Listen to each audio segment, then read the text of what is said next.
7, 6, 5, 4, 3, 2. Engine start, 1, 0, and liftoff with the Delta II rocket with Kepler on a search for planets in some way like our own. On March 6, 2009, the Kepler spacecraft rocketed into the night sky on its mission to search for Earth-sized planets in our galaxy. It was really an exciting experience to be at the launch. I wondered, is it actually going to get into orbit? Is it going to be successful? Will it find planets? Or will it fall into the sea? There's no backup. This is our chance.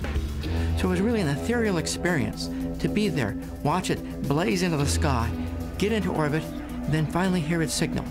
It's okay, it will work. The spacecraft was designed to search one region of our galaxy for evidence of exoplanets, or planets that are outside our solar system.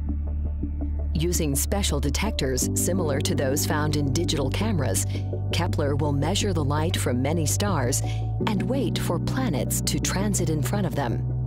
The system is sensitive enough to gauge the slight dimming of a star's light output when a planet passes between the star and the telescope. Kepler has the unique ability to study the light from an enormous number of stars while gathering very high-quality data about each. Soon after the launch, Kepler was maneuvered into an Earth-trailing orbit around the Sun. 1 month later, the telescope ejected its dust cover, ran its diagnostics, and within a day, the first light test was completed. We had never actually taken a picture of real stars in the sky. This was the first time. It was going to tell us how the optics were working. Are we in focus? Is the light coming in as we expected? And at 9 o'clock, unexpectedly, we got an email from our engineer saying that the data had been transferred to Ames. So I went into the data den where the big computer monitors are, and I pulled up the image. And watching that image stack itself onto my computer screen was like champagne filling a glass with all of the stars that were there. And I knew that there were 4.5 million stars in our field of view, but seeing them displayed there and really understanding the density of stars that we were looking at, it was beautiful. The Kepler telescope stares continuously at the same section of the galaxy for a month at a time, measuring the brightness of its target stars. Once a month, it stops viewing for a few hours to turn back towards Earth to transmit its valuable data. The Mission Operations Team at the Laboratory for Atmospheric Space Physics, or LASP, at the University of Colorado in Boulder, is responsible for controlling the Kepler spacecraft and receiving the data downlinks. The data collected at LASP is sent for processing to the Space Telescope Science Institute on the campus of the Johns Hopkins University in Baltimore, Maryland. There, the science data is decoded and processed, then passed along to the Kepler Science Operations Center at NASA Ames Research Center for calibration and final processing. The Kepler data is 100 times better than the ground-based data that people have seen before. We had to spend a lot of time figuring out how to make the instrument work properly, and we're still spending a lot of time, even now, figuring out how to interpret the data and pull out stuff that's 100 times better than anybody else has done. After only 43 days of operation, Kepler collected a treasure trove of fascinating data.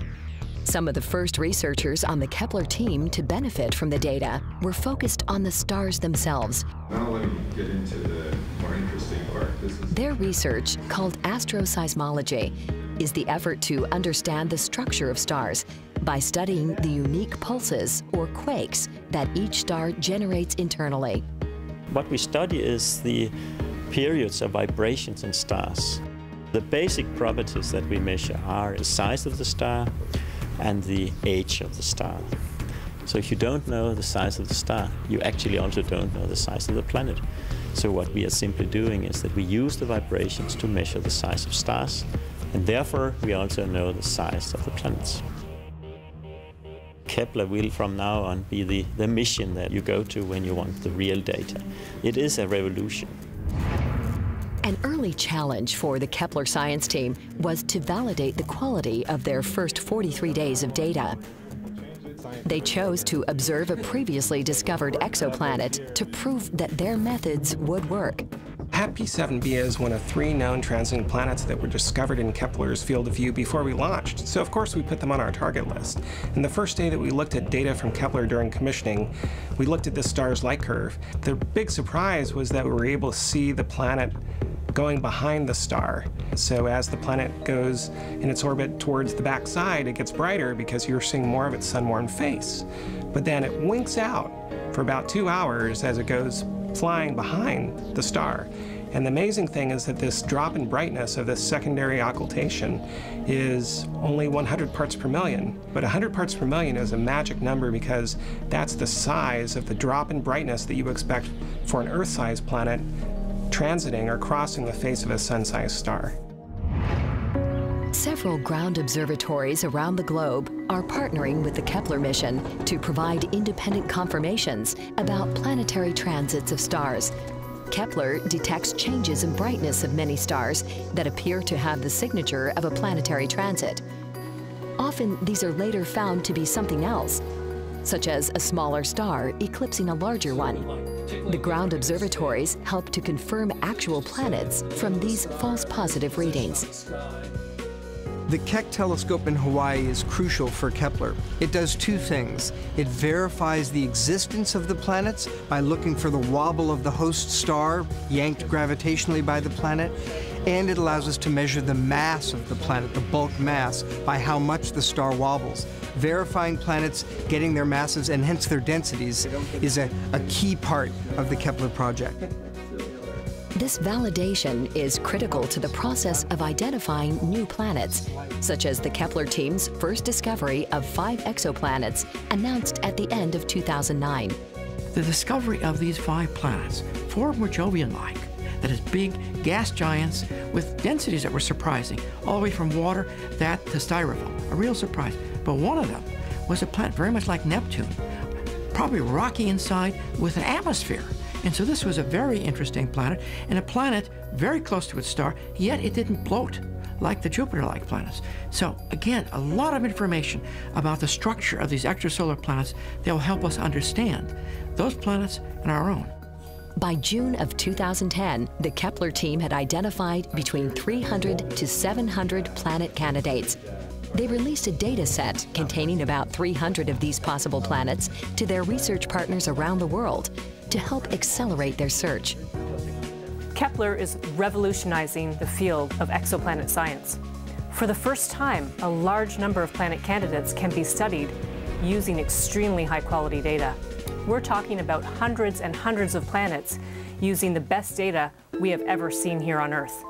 This will lead to the discovery of many, many new exoplanets and a better understanding of the types of star systems and planets out there.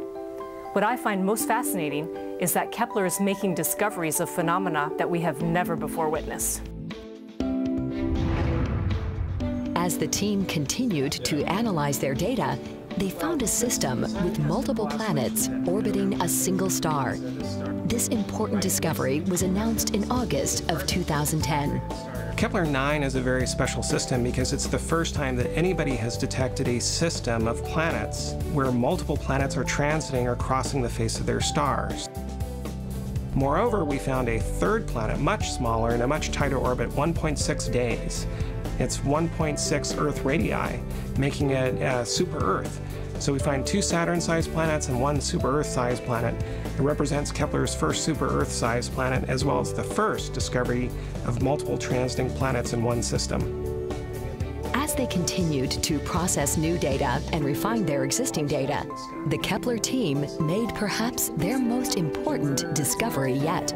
By January of 2011, Kepler reached another major milestone, which was the announcement of the discovery of its first rocky planet, Kepler 10b.